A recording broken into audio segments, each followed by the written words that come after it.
بسم اللہ الرحمن الرحیم۔ سارے لوگوں کو جانتا ہوں جو کہتے ہیں میں بندہ بھی ٹھیک ہوں بھی دیانتدار، محنت بھی بڑی کرتا ہوں، توجہ بھی میری پوری ہے، پر پھر بھی معاملہ صحیح کیوں نہیں ہوتے؟ تو میں کہتا ہوں پہلی باتیں ساری ٹھیک تھیں، آخری والی غلط ہے۔ اس لیے کہ محنت آپ کریں ساری، پر بندے نے رہنا تو بندہ ہی ہے نا۔ ساری محنت کر کے آپ کبھی اس نقطے کو سمجھ جائیں نا کہ 950 سال نبیوں نے تبلیغ کی، ہزار سال انبیاء نے تبلیغ کی، انبیاء نے، رب کے تربیت یافتہ لوگوں نے تبلیغ کی، 2 لوگوں نے کلمہ پڑھا، 4 لوگوں نے کلمہ پڑھا، لیکن میں آپ کو دیانتداری سے بتاتا ہوں کہ وہ کامیاب ہو کے گئے دنیا سے۔ انبیاء کامیاب ہوئے، کیوں؟ اس لیے کہ رب نے انہیں کہا تھا جا کے پیغام دینا ہے، یہ نہیں کہا تھا کہ بندوں کا بدلنا بھی ضروری ہے۔ ہمارے بچے پتہ کیا کرتے ہیں؟ وہ فٹافٹ نہ پریشان ہو جاتے ہیں۔ نبیوں کے ذمہ تبلیغ کرنا ہے، یہ ان کا ذمہ نہیں کہ لوگ ضروری کلمہ پڑھیں۔ ہدایت تو رب کریم کے دستے قدرت میں۔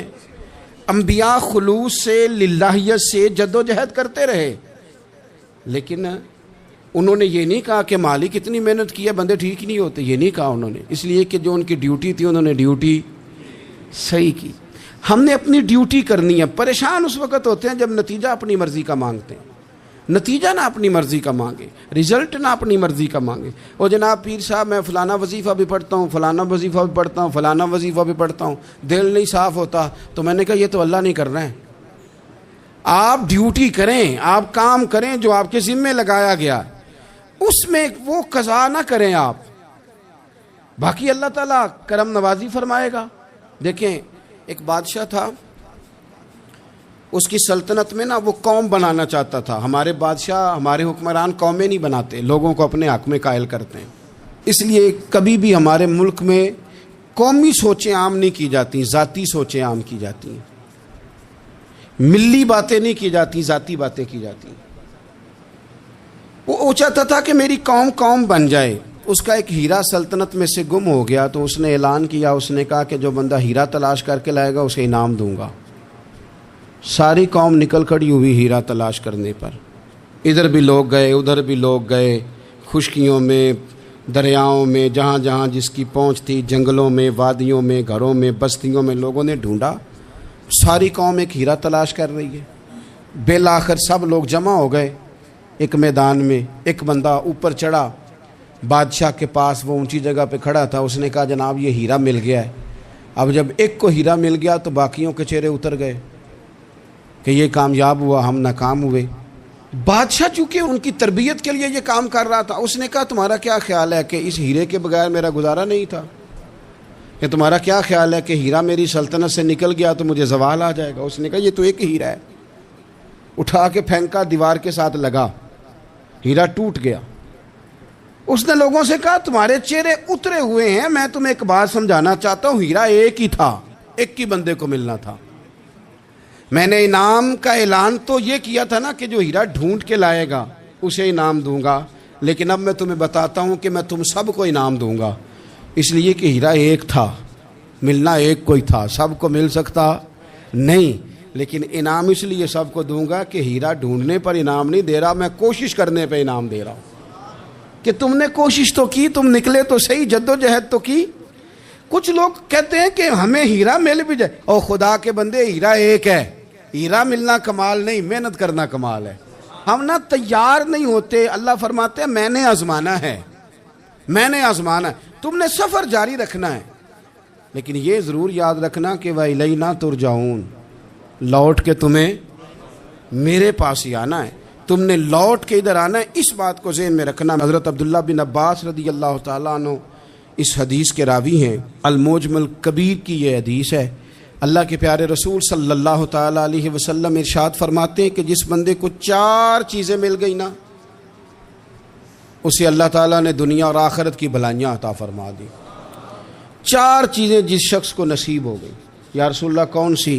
حضور فرماتے ہیں جس کو شکر کرنے والا دل مل گیا، اور کریم محبوب فرماتے ہیں جسے اللہ تعالیٰ کا ذکر کرنے والی زبان مل گئی۔ اور حضور فرماتے ہیں جسے مصیبت پر صبر کرنے والا بدن مل گیا، اور جسے ایسی بیوی مل گئی جو نہ اس کے مال میں خیانت کرے گی نہ اس کی عزت میں خیانت کرے گی، جسے یہ 4 چیزیں مل گئیں وہ خوش نصیب ہے، دنیا بھی بن گئی آخرت بھی بن گئی۔ کامیابی صبر آ جانے کا نام ہے، کامیابی شکر حاصل ہو جانے کا نام ہے، کامیابی میرے عزیز یاد رکھ لیں کہ انسان اللہ کے ذکر میں لگ جائے تو اس کا نام ہے کامیابی۔ ہم نے کس کو سمجھ لیا؟ اپنی زندگی میں ایک تو محنت کریں، نتیجہ اللہ پہ۔ دوسری بات، امیدیں ذرا چھوٹی وابستہ کریں، لمبی نہ بنائیں۔ ایک ہے منصوبہ سازی کرنا مستقبل کی، وہ غلط نہیں۔ میرے نبی پاک علیہ السلام کا فرمان کاش کبھی ہم سمجھ جائیں۔ حضور نے ایک دن صحابہ سے فرمایا تھا حیا کرو، کہا صحابہ سے، سمجھایا ہمیں، فرمایا حیا کرو۔ یا رسول اللہ کس بات سے؟ فرمایا وہ والا مال کماتے ہو جو کھا ہی نہیں سکتے، اور وہ والے مکانات بناتے ہو جن میں تم رہ ہی نہیں سکتے، اور ان چیزوں کا سوال کرتے ہو جن کی تمہیں ضرورت ہی نہیں۔ اتنے لمبے محلات، اتنا لمبا چوڑا مال، اتنا لمبا چوڑا پیسہ، اتنی لمبی امیدیں، اتنی لمبی داستانیں، انسان کمزور ہو جاتا ہے، ساری زندگی حساب کتاب میں بیت جاتی ہے۔ دیکھیں نا، حضور علیہ السلام نے فرمایا یہ جو غریب لوگ ہیں نا، یہ مالداروں سے 50,000 سال پہلے جنت میں داخل ہو جائیں گے۔ کیوں؟ اس لیے کہ جس کے بیگ زیادہ ہوتے ہیں نا، ایئرپورٹ پہ پھنس جاتا ہے، الجھ جاتا ہے، وہ کبھی ایک آیا، دوسرا نہیں آیا، تیسرا نہیں آیا، چوتھا نہیں آیا۔ اور جو ہینڈ کیری والے ہوتے ہیں نا، 2 جوڑے، وہ تو بس جناب سب سے پہلے وہی نکلتے ہیں، اور ان کی گاڑی بھی کسی رش میں نہیں الجھتی، گھر وقت پہ پہنچ جاتے ہیں، مال تھوڑا تو حساب بھی تھوڑا۔ تو ہم نا لمبی امیدوں کے چکر میں اس لیے پریشان ہے۔ رب کہتا ہے وَإِلَيْنَا تُرْجَعُونَ، تم نے اپنے گھر واپس آنا ہے، تم نے ادھر لوٹنا ہے، تم اتنے لمبے چوڑے معاملات کا شکار نہ ہو جانا۔ تیسری بات جس کو آپ ضرور سمجھیں گے اور اس پر آپ غور کریں گے، بندوں پر اعتماد کرنا چھوڑ دیں، اللہ پر اعتماد کریں۔ ایک اعتماد ہے اللہ کے نیک بندوں کا، دعاؤں کا اعتماد، نسبتوں کا اعتماد، اس کی بات نہیں کر رہا میں، دنیا داروں، سیٹھوں، نوابوں، جاگیرداروں پر اعتماد کی بات کر رہا ہوں۔ اعتماد خلق چھوڑ دیں، اعتماد خالق کریں۔ بندوں پر بھروسہ نہیں، بھروسہ اللہ کی ذات پر۔ جو بندہ رب کی ذات پر بھروسہ کرتا ہے مضبوط ہو جاتا ہے، طاقتور ہو جاتا ہے، کمزور نہیں پڑتا۔ یہ ضروری نہیں کہ آپ کے دوست مخلص نہیں تھے تو اس لیے آپ کا کام نہیں ہو سکا، یہ ضروری نہیں ہوتا۔ ہو سکتا ہے آپ کے دوست پورے مخلص ہوں، تعاون بھی پورا کرنے کو تیار ہوں، پر رب کریم کا ارادہ قدرتی نہ ہو کہ آپ کا کام ہو۔ کیا کر لیں گے آپ کے احباب، آپ کے دوست کیا کر لیں گے؟ اللہ کا ارادہ قدرتی نہیں۔ شاید اسی لیے کسی درویش نے کہا تھا کہ خوش نصیب وہ ہے جو اپنے نصیب پہ راضی ہے، وہ شاید زیادہ نصیب والا ہے جو اپنے نصیب پہ خوش ہو گیا۔ عزیز دوست، چیزوں کو سمجھ لیں اور اچھی طرح سے آپ سمجھ لیں کہ ہو سکتا ہے کہ آپ کے دوست آپ کو پورا کندھا دینا چاہ رہے تھے، وہ تیار تھے، پر اس وقت آپ کا نصیب ہی کچھ اور تھا۔ آپ ان خزانوں پر زیادہ توجہ کریں جو خزانے رب کے پاس ہیں۔ ہمیں اپنے تعلقات پر بڑا بھروسہ ہوتا ہے، ہمیں بڑا پتہ ہوتا ہے اتنے لوگوں سے میرا جرانہ ہے، فلانے سے میرے دوستی ہے۔ اور بھائی یہ سارے کام تب ہوں گے جب رب چاہے گا۔ بہترین ڈاکٹر کے پاس جا کے دوا کھا لے میرے عزیز، شفا تبھی ہوگی جب میرا اللہ چاہے گا۔ سارے ٹیسٹ کر لیے ہیں ڈاکٹر نے مریض کے، ساری رپورٹیں آ گئی ہیں، ہر چیز ٹھیک ہے، لیکن نہ وہ کھا پاتا ہے، نہ وہ سو پاتا ہے، نہ وہ چل پاتا ہے، نہ وہ ہنس پاتا ہے۔ اس نے پوری دنیا جہاں تک اس کی دوڑ تھی اس نے لگا لی، لیکن لازمی نتیجہ یہ نکلتا ہے کہ اسے کہنا پڑتا ہے کہ ہوگا وہی جو میرا رب چاہے گا۔ اس لیے جو خزانے میری جیب میں، آپ کی جیب میں ہیں، جو تعلقات ہمارے ہیں، ان تعلقات پر بھروسہ نہ کرو، بلکہ وہ خزانے جو اللہ کے پاس ہیں ان پر بھروسہ کریں، آپ مضبوط ہو جائیں گے۔ داتا گنج بخش علی اجمیری قربان جائیں، گنج بخشے فیض عالم مظہر نور نا کی سارا پیر کامل اور کامل آرا رہنما۔ اس ملک کے وطن عزیز کا جو لوگ حسن ہے نا، ان میں بڑے بڑے تارے ہیں، پر اس وطن کا جو چاند ہے وہ داتا گنج بخش علی اجمیری ہے۔ داتا صاحب چاند ہیں میرے وطن کا۔ اس وطن میں جو چمکے گا وہ داتا علی اجمیری سے فیض لے کے چمکے گا۔ یہ کمال ہے۔ وہ کہتے ہیں کہ علاقے میں قحط پڑ گیا تھا، گندم کا ایک دانہ لوگوں کو میسر نہیں تھا، بارش نہیں ہوئی، سالوں بیت گئے، لوگ بڑے پریشان تھے، بڑی آزمائش میں تھے، ہر بندہ تکلیف میں تھا۔ بازار میں لوگ آتے تھے تو سہمے سہمے سے، ڈرے ڈرے سے، پریشان پریشان سے۔ قحط ہے، آزمائش ہے، مجبوری ہے، جانور بھوکوں مر رہے ہیں۔ اللہ تبارک و تعالیٰ کی طرف سے لوگوں پر ایک آزمائش ہے، لوگ صبر کر رہے ہیں۔ کہتے ہیں کہ غلام بازار آیا تھالا لے کے کچھ خریدنے، آیا بھی تو اٹکیلیاں کرتا، اور چیزیں خریدی تو ہنستے ہوئے، اور جانے لگا تو مسکراتے ہوئے۔ پریشانیوں میں، دکھوں میں کو بندہ اگر اس طرح ہنسے تو بعضوں کا طبیعت چڑ جاتی ہے کہ یار ہم پریشان ہیں، تجھے کس بات کی خوشیاں چڑھی ہوئی ہیں۔ کہتے ہیں لوگوں نے بازو تھام کے غصے سے کہا تو اتنا خوش کیوں ہے جب سارا شہر پریشان ہے، سارا ملک آزمائش میں ہے، تو اتنا کیوں ہنس رہا ہے؟ کہنے لگا تم ہوگے پریشان، میں جس کا غلام ہوں نا، میرا جو آقا ہے، اس نے اپنے برتن بڑے پہلے گندم سے بھر لیے تھے، میرے آقا کے بڑھولے بھرے ہوئے ہیں، لہذا میں کسی پریشانی میں نہیں ہوں، خوش ہوں۔ داتا علی اجمیری رحمۃ اللہ علیہ کمال کر گئے، سید حجویر مخدوم امم۔ داتا صاحب فرماتے ہیں اگر تیرا اور میرا رب کے خزانوں پر اتنا بھی یقین ہو جائے نا جتنا اس غلام کا اپنے آقا کے خزانے پہ ہے، تو پھر ہم ہر وقت رو کے نہ دکھائیں، پھر ہر وقت ہم غربتوں کے رونے نہ روئیں، پھر ہر وقت ہم یہ مایوسیوں کی کہانیاں نہ سنائیں۔ لوگ اگر کہیں کہ بڑے دکھ ہیں، بڑی آزمائش ہے، بڑی پریشانی ہے، دنیا بڑی تکلیف میں، بیماریاں آ گئیں، آفتیں آ گئیں، تو بندہ مومن ہنس کے کہتا ہے تم پریشان ہوگے، ہم تو جس رب کے ماننے والے ہیں اس کے خزانے بھرے ہوئے ہیں، اور ہمارا رب عطا کرتا ہے تو پھر اپنے کرم سے اس طرح عطا کرتا ہے کہ وَيَرْزُقْهُ مِنْ حَيْثُ لَا يَحْتَسِبُ۔ وہ کہتے ہیں میں اتنا دوں گا اور وہاں سے دوں گا کہ تجھے خبر بھی نہیں ہوگی، میں تجھے وہاں سے دوں گا کہ تُو نے کبھی سوچا بھی نہیں ہوگا۔ آپ اگر چاہتے ہیں کہ زندگی سکون میں آ جائے، سکون میں، تو لوگوں کی جیبوں پہ نظر چھوڑ دیں، رب کے خزانوں پہ نگاہ جمائیں۔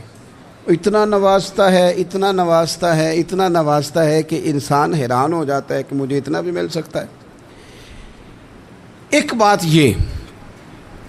یہ میرے عزیز کہ اپنی زندگی میں نا دعووں سے بچیں، دعووں سے بچیں، لفظوں اور عمل اور اٹھنے بیٹھنے، اس میں کسی بھی قسم کے تکبر سے اپنے آپ کو بچائیں۔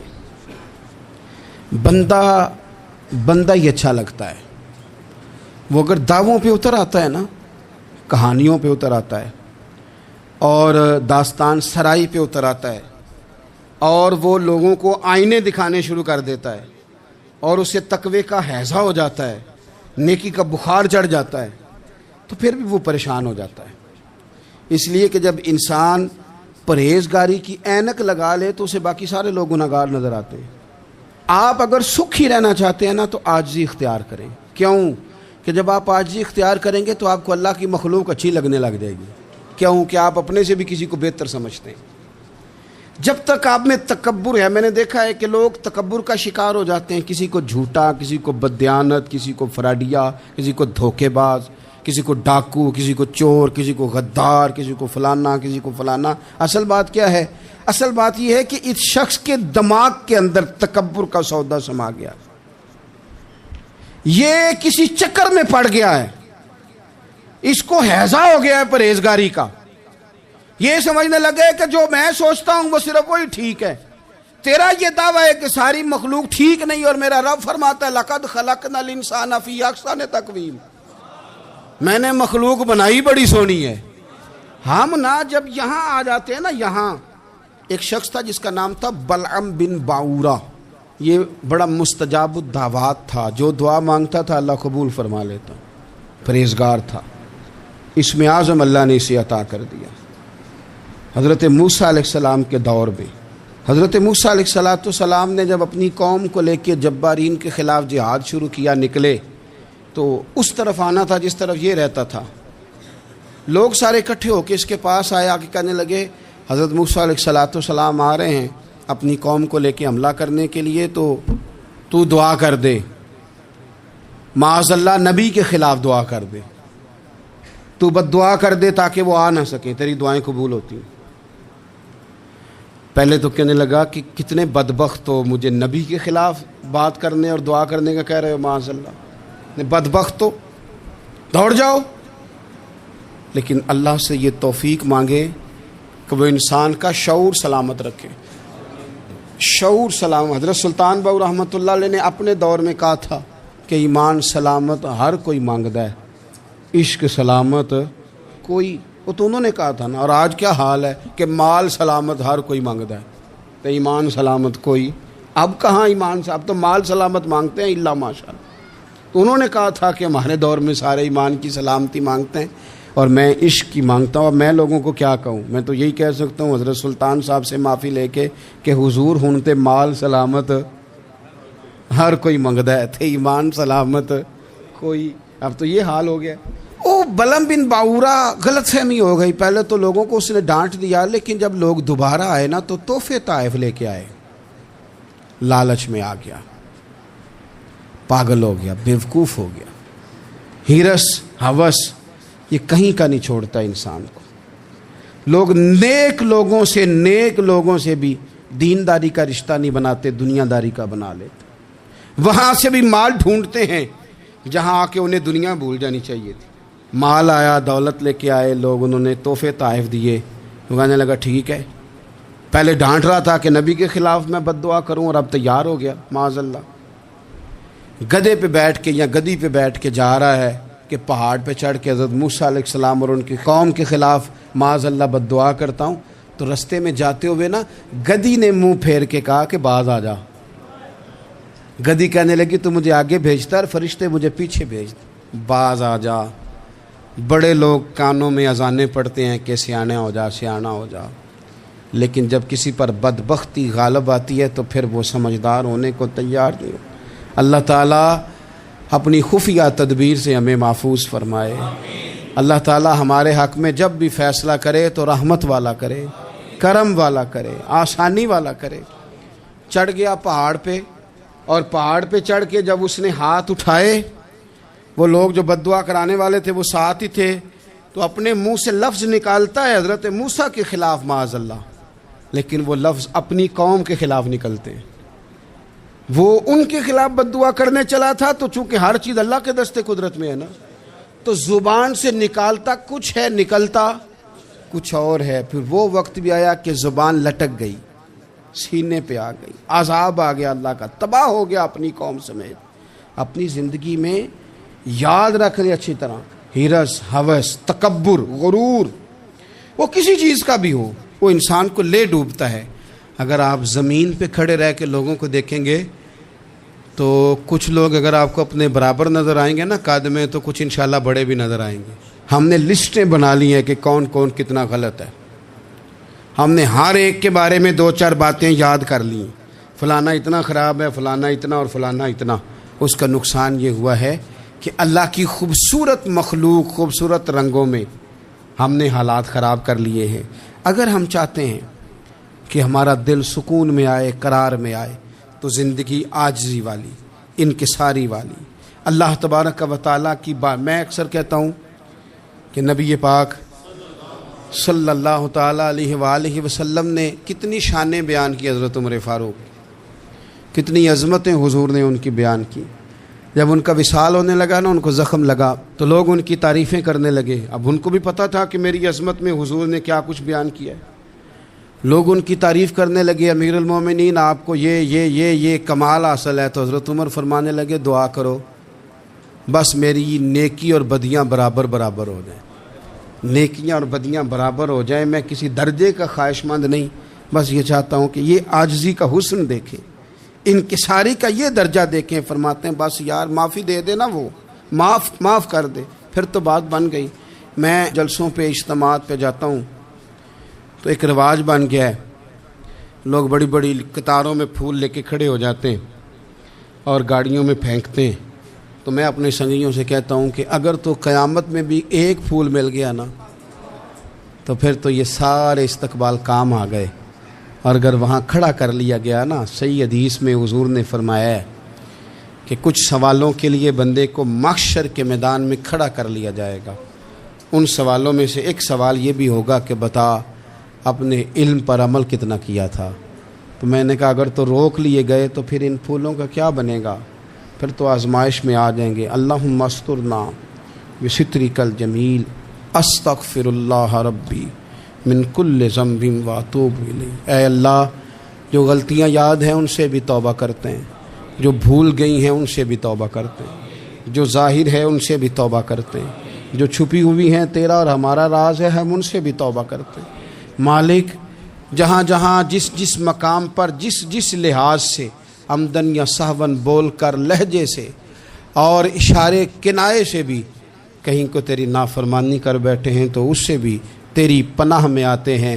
اپنی پناہ میں رکھیو، اپنی پناہ میں ہمیں ایمان کی موت دیجیو، اور صبح قیامت اپنے محبوب کی شفاعت ہمارے حق میں قبول فرمائیو۔